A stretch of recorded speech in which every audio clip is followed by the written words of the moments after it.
Este es un mensaje de la iglesia Un Lugar Cerca de Ti. Trabajamos por una nueva generación. Bueno, muy bien. Vamos a la palabra que Dios tiene para nosotros en esta mañana. Creo que los que estamos aquí, todos sin excepción, tenemos dos cosas en común. La primera cosa que tenemos en común es que queremos portarnos cada día mejor, ¿o no? Como que estamos cansados de un antiguo estilo de vida lleno de pecado, lleno de errores, de embarradas. Y lo malo de las embarradas es que uno tiene que vivir con las consecuencias de sus embarradas. Entonces, sin excepción, creo que ustedes y yo tenemos dos cosas en común. La primera, estamos tratando cada día de ser mejores. Pregúntale al que está a su lado, ¿usted está tratando de ser mejor? Y la segunda cosa que todos tenemos en común es que queremos que Dios nos bendiga. Queremos ser personas bendecidas por Dios. Y bueno, pasó el otro día algo muy chistoso y es que estábamos en un hospital ahí como que salimos de cirugía y estábamos hablando y viene un médico y nos dice: ¿si han escuchado una música que está en YouTube que es para hacer dinero? Ah, sí la han escuchado. De aquí ninguno, pero sí existe. La puede buscar, dice música para atraer dinero. Y este doctor nos decía, bueno, usted se acuesta en la noche y la pone ahí a sonar y al otro día amanece con más plata en la cuenta o quién sabe qué. Pero antes de poner la grabación, ahí da una recomendación. Y es que usted debe decir: yo soy un imán de la prosperidad. Yo soy un imán de la prosperidad. Y entonces la prosperidad va a empezar a venir. De hecho, él decía que si usted reúne dos cosas, esta música, y pega un billete de $100 en el televisor y lo mira todos los días y le dice: vas a ser mío, vas a ser mío. Y después dice: soy un imán de la prosperidad, su vida va a cambiar. Porque ¿cuántos de ustedes saben que eso no va a servir para nada? Porque ¿alguien aquí tiene a Cristo en su corazón? La palabra de Dios dice que en Cristo ya fueron suplidas todas nuestras necesidades. Y aquel que tiene a Cristo en su corazón ya es una persona bendecida. Ya tiene la bendición, así que no tiene que estar desesperado buscando la bendición. La palabra de Dios dice en el Salmo 23 que el bien y la misericordia los van a perseguir a ustedes. Ustedes no tienen que perseguir las bendiciones los van a perseguir todos los días de su vida. Pero entonces, ¿cuál es el mecanismo de Dios para cumplir esos dos objetivos? Primero, ser cada vez mejores, y segundo, ser bendecidos. Pues está en el Salmo capítulo 92, verso 12 al 13. Salmo 92, verso 12 al 13, dice: los justos florecerán como las palmeras. ¿Cuántos justos hay en este lugar? Así que ustedes van a florecer como las palmeras. Crecerán como los cedros del Líbano. Serán plantados en la casa del Señor y florecerán en los atrios de nuestro Dios. Estos dos versículos tienen tres resultados para las vidas de ustedes. El primero dice: los justos florecerán como las palmeras. Después dice: crecerán como los cedros del Líbano. Y más adelante nuevamente dice: florecerán en los atrios del Señor. Esas palabras que están queriendo decir: ustedes y yo vamos a ser bendecidos. Y cada vez vamos a crecer más y nos vamos a parecer más a Cristo. Pero son tres resultados por un requisito. ¿Y cuál es ese requisito?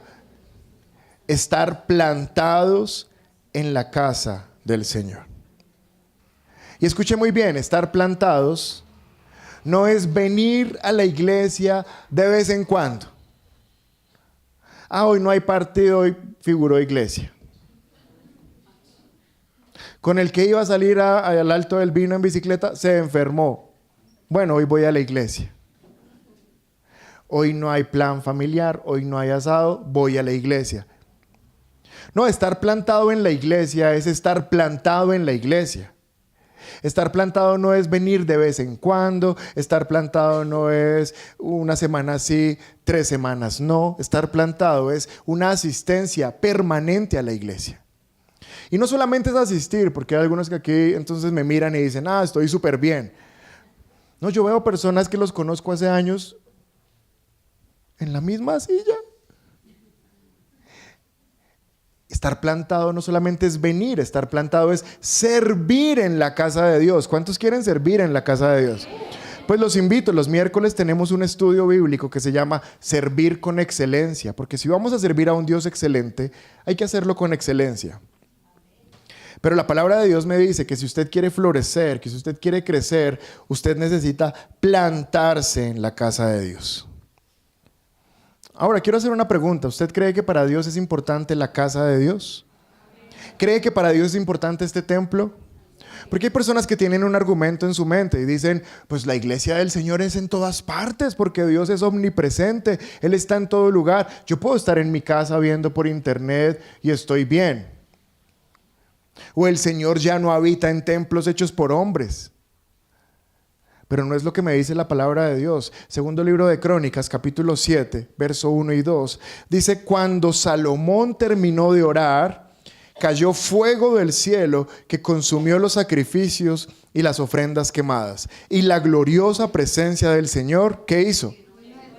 Entonces Salomón construyó el primer templo físico para Dios. Hizo lo mejor que pudo para construirle casa a Dios. Y tan pronto fuera la gran inauguración del templo, dice que el que primero llegó al templo, ¿quién fue? Salomón. No, la presencia del Señor. Y lea el verso 2, dice, y los sacerdotes no podían entrar en el templo del Señor, porque la gloriosa presencia de Dios, del Señor, lo llenaba. ¿Usted se imagina eso? Hacemos un templo, decimos, listo, los que van a servir este domingo todos de negro, súper lindos, bien puntuales, bien chévere. Cuando van a llegar a entrar a la iglesia, ¡pah!, no pueden entrar. Alguien ya llegó al lugar y lo llenó. ¿Quién fue? Dios mismo. ¿Sabe qué me muestra la palabra de Dios? Que cuando hacemos un templo para el Señor y se lo dedicamos, Él viene y lo llena. Y usted debería desear estar donde Dios está. Entonces, si hay reunión en la iglesia y usted vive aquí a una cuadra, debería estar en la reunión de su iglesia. No debería estar en su casa viendo a otro nivel.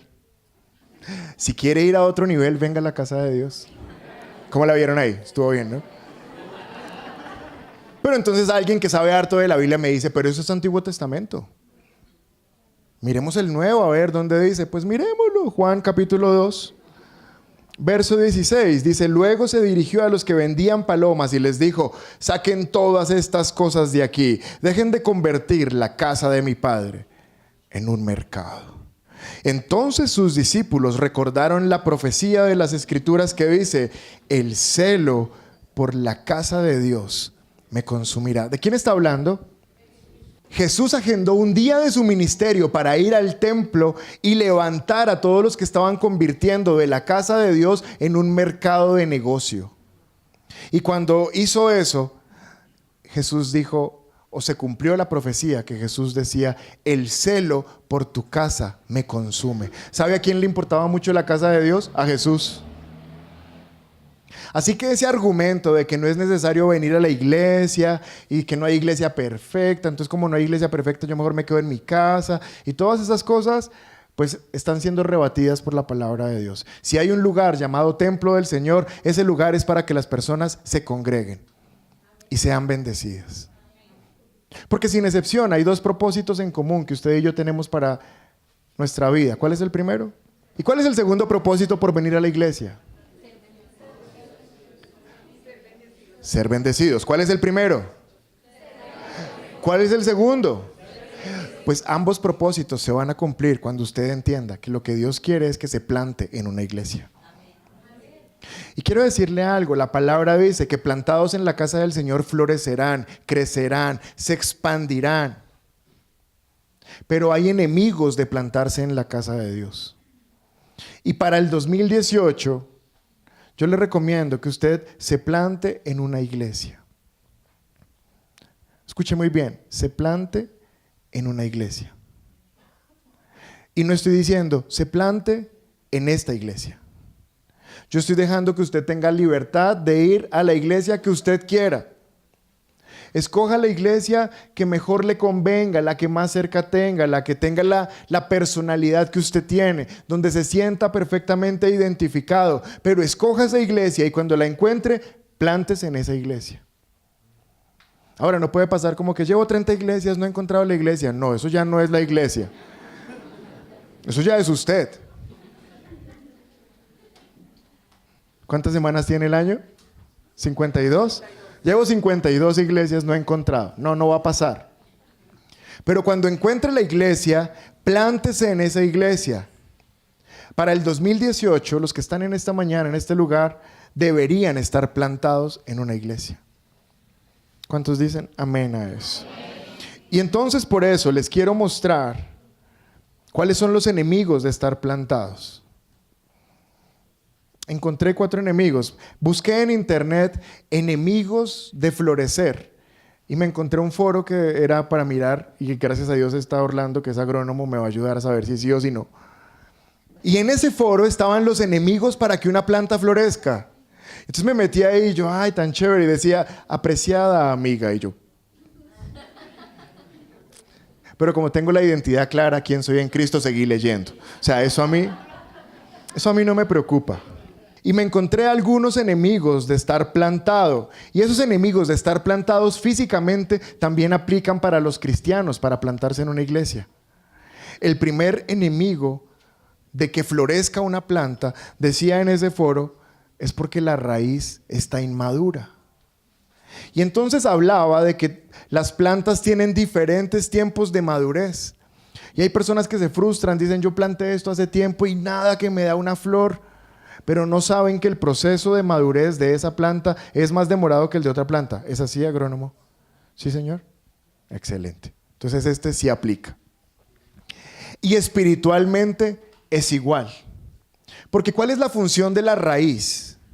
La función de la raíz es que ella toma todos los nutrientes del medio donde está y se los entrega a la planta para que la planta crezca.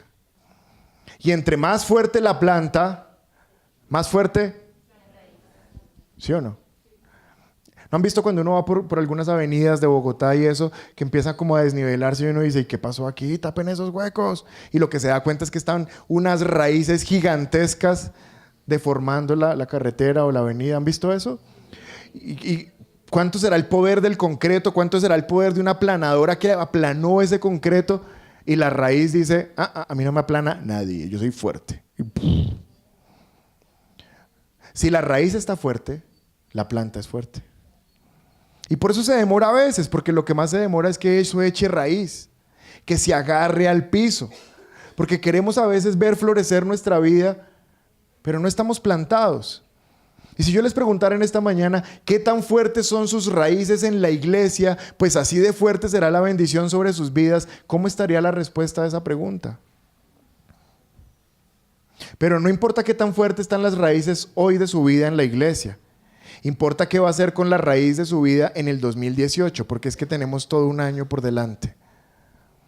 Y ese año debe tener raíces fuertes. Pero Jesús habló de esto. Marcos capítulo 4, verso 16. Dice, las semillas sobre la tierra rocosa representan a los que oyen el mensaje y de inmediato lo reciben con alegría. Alguien diga conmigo, de inmediato. Vamos, con ánimo, diga de inmediato. ¿Y qué es de inmediato? Ahí mismo. Entonces la palabra me habla que hay personas que cuando uno les predica se ponen felices y dicen, no, qué locura, este era el lugar, qué bendición, esa palabra era para mí, hoy todo empezó de nuevo. De inmediato se ponen felices. Pero el verso 17 después dice, pero como no tienen raíces profundas, ¿qué pasa? Entonces duran felices como 3 semanas y después desaparecen y uno, pues estaba súper feliz, ¿qué pasó? Bueno, no tuvo tiempo de echar raíz. Porque sabe, echar raíz toma tiempo. Hay algunas palabras que se asocian con tener raíz. La primera es permanencia. ¿Qué es permanencia? Permanencia es permanecer. O sea, es estar. Estar. Hay otra que es persistencia. O sea, es persistir. Hay otra que es resistencia. Y aquí sí quiero hacer énfasis, porque tener resistencia es aguantar. Entonces estoy súper feliz, esta iglesia me encanta, pero me miraron mal, yo ya no voy a volver. Bueno, quiero decirle algo, la iglesia existe para formar su carácter. Y hay áreas de su carácter que son muy flojas. Son muy debiluchas. Y cuando usted viene acá y se agarra con la gente y le hacen mala cara y usted resiste, su carácter se forma. Porque a veces creemos que como esta es la iglesia, pues todo es bonito. Sí, todo es bonito, pero hay momentos donde no va a ser bonito. Hay momentos donde van a haber conflictos, hay momentos donde se van a pelear por una silla, hay momentos donde lo van a pisar, hay momentos donde van a pasar cosas y usted debe resistir, diga conmigo resistir. Porque si usted se desplanta y va y se planta en otro lado, entonces ¿cuándo va a crecer? O las plantas todos los días están, ay, qué sol tan lindo, qué bendición. No, a veces les llueve duro. A veces pasan cosas, vienen tempestades, a veces no hay sol, a veces pasan semanas sin sol. Y la planta está haciéndose fuerte.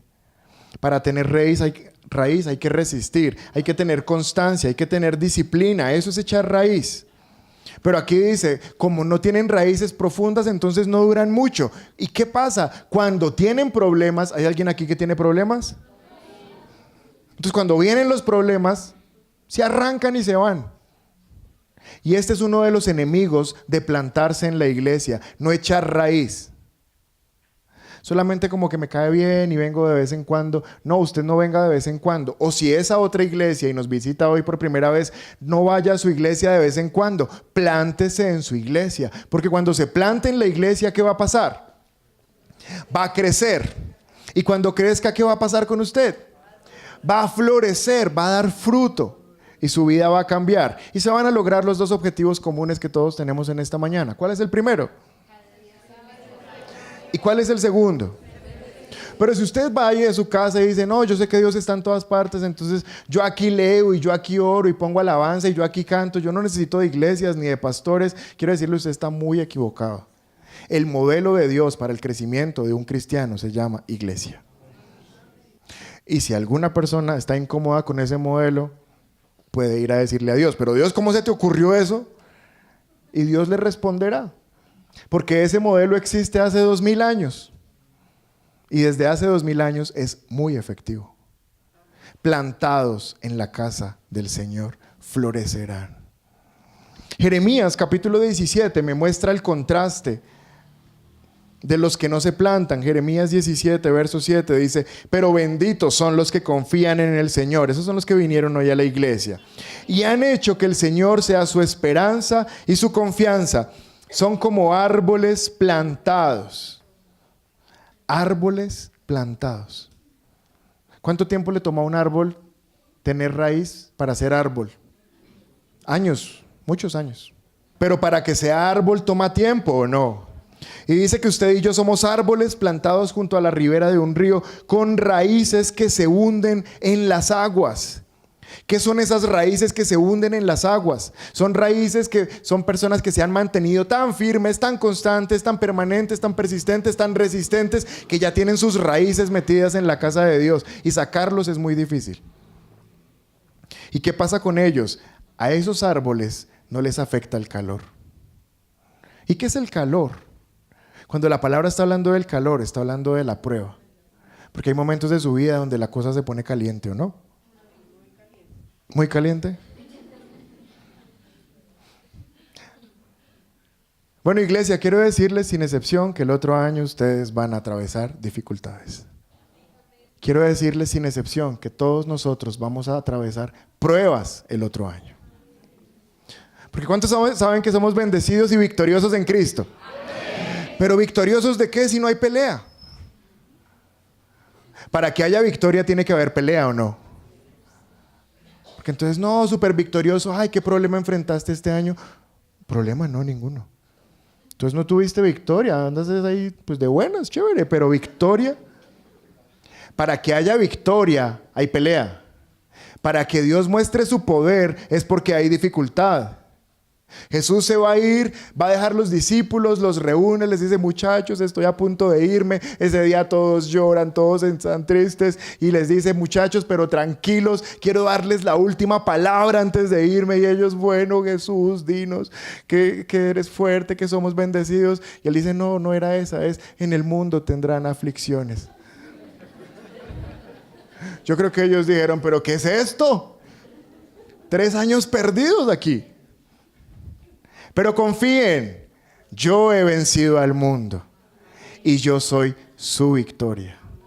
En el 2018, de todas las dificultades, el Señor nos va a sacar. Porque somos árboles plantados que no nos afecta el calor. Pero dice que tampoco le tenemos miedo a la sequía. ¿Y qué es la sequía? Escasez. Yo creo que aquí todos hemos experimentado la escasez en algún momento, ¿no? Quizás alguien la está experimentando en este momento. Pero aquí dice que como somos árboles plantados en la casa del Señor, no le tenemos miedo a la sequía, sino que sabemos que Dios es nuestro proveedor y el Señor es mi pastor y a mí nada me faltará. 2018, el Señor es el que va a proveer todo lo que a ustedes les falta. Alguien dirá, sí, es que yo tengo un contrato a 10 años. Te felicito, te lo dio el Señor. Ese no lo conseguiste tú solito, no se te olvide. Pero dice, y sus hojas están siempre verdes. ¿Y qué está hablando de hojas siempre verdes? Salud. ¿Cuántos necesitan salud para el otro año? Plántese en la casa del Señor. Y plantados en la casa del Señor, sus hojas van a estar siempre verdes. Su cuerpo va a estar siempre vigoroso. ¿Nos vamos a enfermar? Claro. Hay virus, hay bacterias, hay microorganismos no visibles en el ambiente. Pero el Señor de todo nos va a sanar.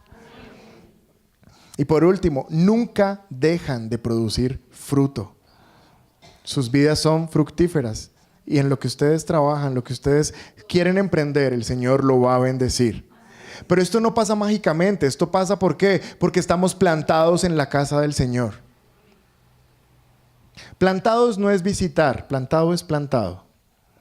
Hay personas que le escriben a uno al WhatsApp después de un mes de no venir. Mañana te visito en la iglesia. Y uno es como, ¡ay, divino! ¡Gracias! ¡Qué detalle! No sabe algo, no necesitamos visitantes. Necesitamos gente plantada en la iglesia. Porque cuando la gente se planta es cuando la gente florece. No hay mucho convencimiento, pero eso dice la Biblia. Entonces la primera razón por la cual, o el primer enemigo de plantarse en una iglesia es que no le damos tiempo a la raíz que crezca, que se haga fuerte. Pero este foro de ellas también me dijo, la segunda razón es falta de fertilizante, falta de abono. Y decía ahí, el fertilizante es una sustancia orgánica o inorgánica, natural o sintética, que aporta a las plantas uno o varios de los elementos nutritivos indispensables para su desarrollo normal. Eso es abono o fertilizante. Pero como plantas plantadas en la casa del Señor, ustedes y yo también necesitamos abono. Eso se llama una vida devocional.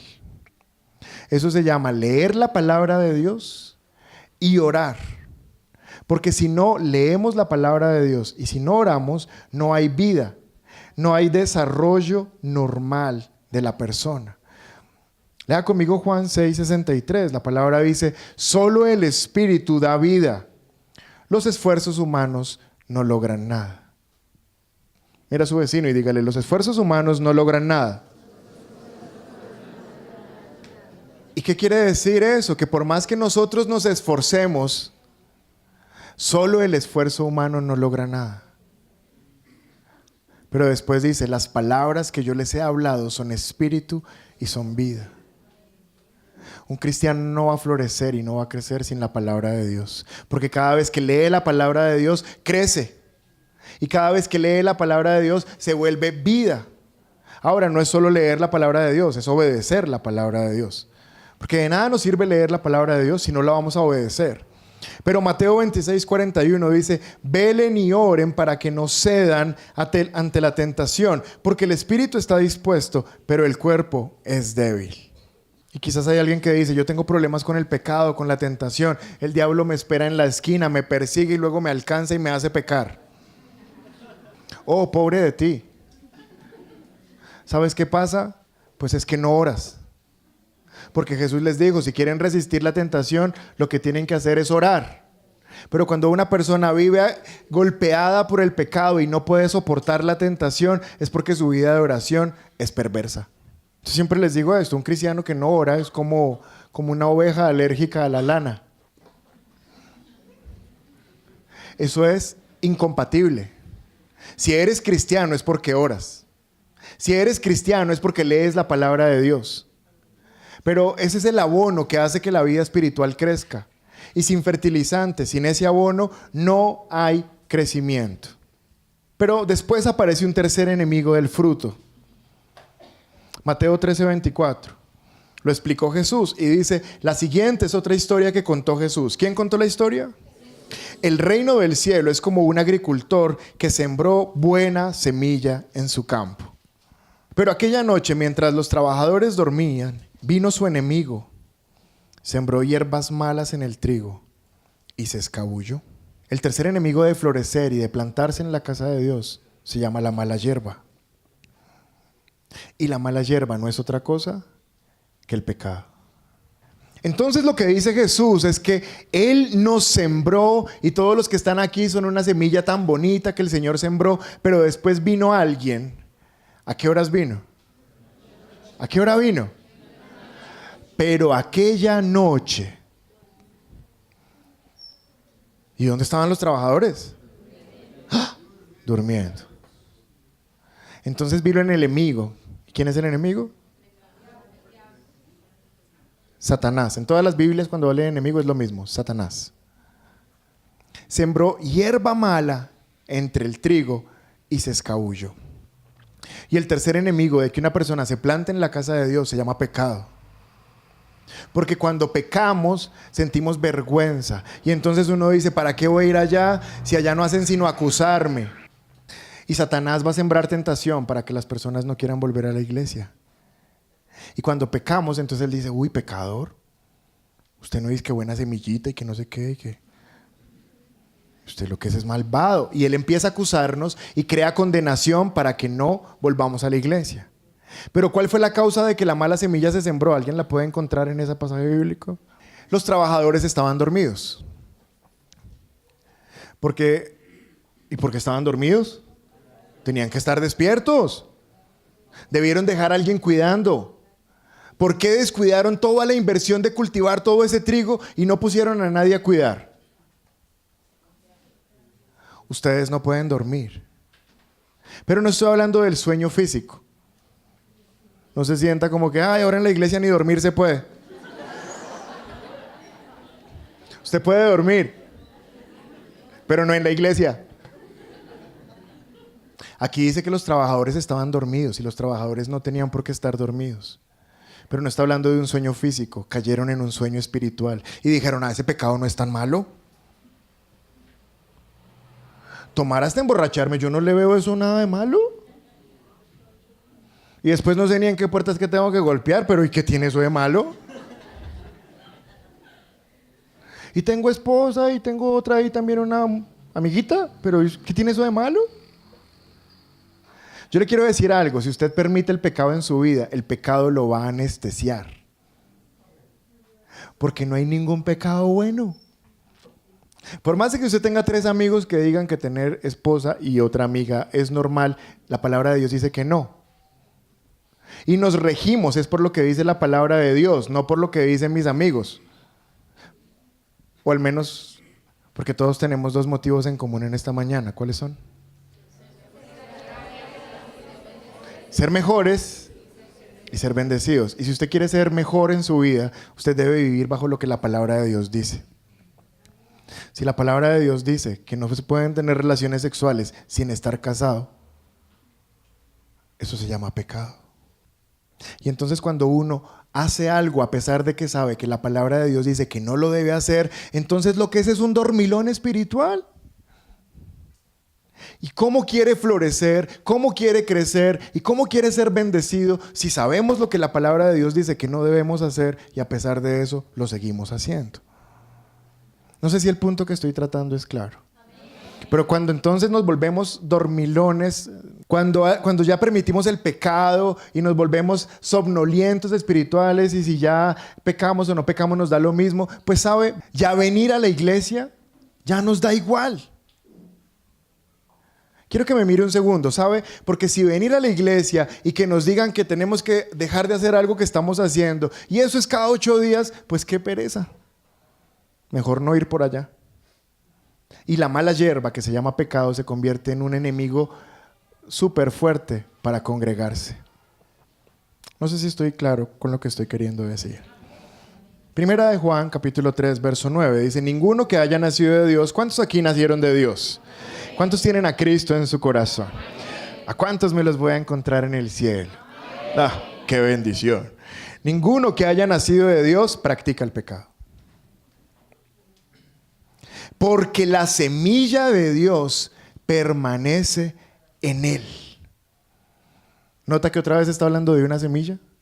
Dice que Dios puso una semilla en el corazón de todos nosotros. Y como tenemos esa semilla en el corazón, ya no practicamos el pecado. Sigue diciendo, porque la semilla de Dios permanece en él, no puede practicar el pecado porque ha nacido de Dios. Ahora seguimos cometiendo errores, llega uno tarde al trabajo y dice, ay, ¿qué digo? Ay, sale con una mentira, puede ser, o se pone bravo y grita y patalea y hace escándalo y todo lo que ustedes quieran, pero no practicamos esas cosas. Porque antes de Cristo, no sé quién está de acuerdo conmigo, antes de Cristo uno sí practicaba el pecado. Uno desde el lunes decía, ¿y el viernes qué? ¿Para dónde es que nos vamos? ¿Y quién las compra? ¿Las compra usted? No, yo las compro, y no sé qué. Porque uno está acostumbrado a practicar el pecado y no le ve nada de malo a eso.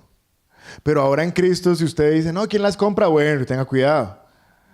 Porque quiere decir que la semilla de Dios no ha sido puesta en su corazón. O que usted no le está dando la importancia a la semilla que Dios puso en su corazón. Porque ahora somos nuevas criaturas en Cristo y todas las cosas viejas han pasado. Y he aquí que todas son hechas nuevas.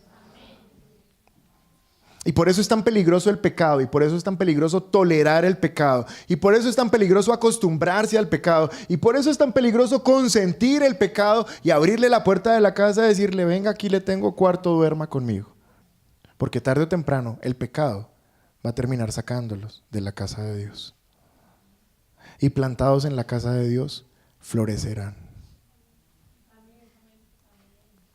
Pero hay un cuarto enemigo. ¿Alguien recuerda cuál es el primero?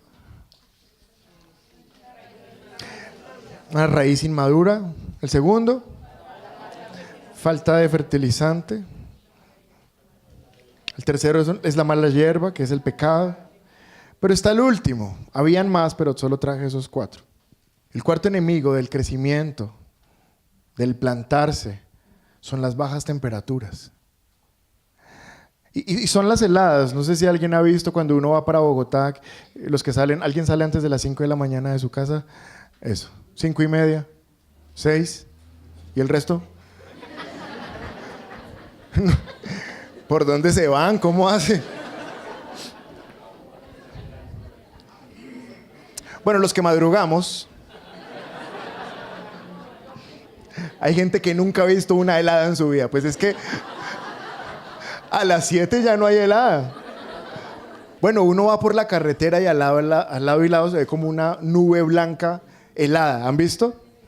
Ahora todos, sí. Las bajas temperaturas son enemigas del fruto, ¿cierto? Eso estoy seguro. Porque uno ve que ponen entonces como hogueritas para levantar el hielo. Y si no hacen eso, se va a perder la cosecha. Pero espiritualmente también las bajas temperaturas son un enemigo del crecimiento. Y las bajas temperaturas, escuché muy bien, se llama desánimo. Permitir que el desánimo entre en nuestra vida. Y todos los cristianos, sin excepción, vamos a experimentar desánimo en algún momento. Todos. Se experimenta desánimo porque uno no ve la respuesta a lo que está orando. Se experimenta desánimo porque uno lleva años orando y no ve cambios. Está orando por un esposo, una esposa, unos hijos que son necios, que tienen el corazón duro y no cambian y uno se empieza a desanimar. Se empieza a experimentar desánimo porque uno dice, no, yo hago las cosas bien, yo voy a la iglesia, yo oro, yo le echo fertilizante, yo todas esas cosas, pero no prospero. Nunca avanzo, no consigo trabajo y se empieza uno a desanimar. Y creemos que quizás el desánimo es una cosa de este tiempo, pero Salmo 42, verso 5, me muestra que esto ya tiene tiempo. El Salmo 42 es escrito por los hijos de Coré y están diciendo, ¿por qué estoy qué? Porque estoy desanimado. ¿Por qué está tan triste mi corazón? Pondré mi esperanza en Dios, nuevamente lo alabaré, mi Salvador, mi Dios. Ahora estoy profundamente desalentado, pero me acordaré de ti. Entonces el desánimo no es nuevo. Si usted ha sentido desánimo, no digas toda la moda, no, eso no es nuevo. Este salmo fue escrito hace 4,000 años. Y hace 4,000 años ya las personas sentían desánimo. Ya las personas se sentían tristes. Pero este salmo nos está mostrando cuál es el contra del desánimo. Dice, pondré mi esperanza en Dios y nuevamente, ¿qué haré? Lo alabaré. Entonces, cuando estamos en desánimo, es momento de empezar a alabar a Dios. Porque el desánimo, escuche muy bien, hay personas que tienen temperamento depresivo, temperamento melancólico. Entonces se entristecen más fácil de lo que un flemático o un colérico se entristece. Mi esposa es medio melancólica y yo soy medio colérico. Pero cuando no me pongo triste por lo que ella está melancólica, también se pone colérica. Pero qué culpa si a uno hay cosas que no lo ponen triste. ¿Cómo hace uno? No, yo no puedo fingir. Pero escuche muy bien, la melancolía, la tristeza y el desánimo están en el alma. Y no se van a poder tratar desde el alma. El desánimo se trata desde el espíritu. No es posible tratar el desánimo desde el alma. Entonces usted está triste y su alma de lo que se va a encargar es de reforzarle el desánimo. ¿Les ha pasado? Uno está triste por algo, ponía este ejemplo hace un rato, usted se siente feo. Dice, no, yo soy horrible. Y se acuerda, ¿no? Y cuando chiquito mi profesora así me decía, él es el feíto del salón. El alma le recuerda cosas para estar más triste, ¿o no? ¿Les pasa o no? Entonces no busque salir del desánimo con su alma, porque su alma no le va a ayudar. El que le ayuda a salir del desánimo es su espíritu. Y en su espíritu usted empieza a alabar a Dios. Aquí dice, nuevamente alabaré a mi Salvador. Y usted se da cuenta, ¿y yo por qué estoy triste si yo soy salvo? Y tengo vida eterna. Y voy a estar en la eternidad con Dios. Y este día malo no se compara con una eternidad gloriosa con Dios. Además arriba hay ángeles cantando, yo voy a cantar con... Y usted empieza a cambiar el enfoque de su problema y su espíritu es el que lo saca del desánimo. No lo puede sacar su propia alma, su alma lo va a hundir más. Pero el desánimo sí que saca personas de la iglesia. Hebreos 10:25 dice, y no dejemos de congregarnos, como lo hacen algunos, ¿sino qué? ¿Sino qué? Entonces, mire, aquí lo que está diciendo es, no dejemos de congregarnos, sino animémonos, porque probablemente lo que estaba diciendo es, personas dejaron de congregarse porque están... Desde la época de Hebreos ya la gente se desanimaba y dejaba de ir a la iglesia. Pero Pablo, que muchos creemos que es el escritor de Hebreos, está diciendo, no dejen de congregarse, sino anímense unos a otros. Y hay personas que llevan 4 meses en su casa desanimadas sin ir a la iglesia y dice, pues que a mí no me llama nadie. Pues nunca esperó para poder pedirle ni el teléfono. Pero uno sí dice, tal persona, ¿por qué no habrá vuelto? Probablemente está desanimada en su casa. Y si alguien está desanimado, ya este es mi último punto, enfoque su atención. Si alguien está desanimado, el peor lugar para quedarse es en su casa. Es mejor ir a la iglesia. Porque probablemente hoy alguien vino y dijo, es la última oportunidad que le doy a esa iglesia para saber si me sigo congregando o no. Y tenga.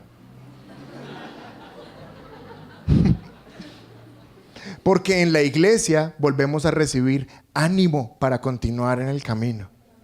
Y aquí dice, sino anímense unos a otros. Cuando uno ya empieza a conocer la otra persona, uno le dice, oiga, está como apagado, ¿qué le pasó? Está chico palado. Usted no es así. Ah, es que estoy triste. Pues oremos. Porque la palabra de Dios dice, cuando 2 o 3 se reúnen a orar, el Señor escucha. Entonces usted viene a la iglesia y oramos todos juntos y vuelve el ánimo y vuelve el fuego. Pero es muy peligroso que usted se permita quedarse en su casa desanimado. Y por último, para terminar, dice segunda carta de Timoteo 1:6, por esta razón te recuerdo que avives el don espiritual que Dios te dio cuando te puse mis manos. Le está hablando Pablo a Timoteo y le está diciendo, tú tienes que avivar el fuego en tu vida. Esto no es responsabilidad de la iglesia. Esto no es responsabilidad de Dios. Los que tienen que mantenerse avivados somos cada uno de nosotros. Y cuando empiece a venir el desánimo, sacúdase y dígale a Dios, Señor, aviva el fuego que está en mí. Amén.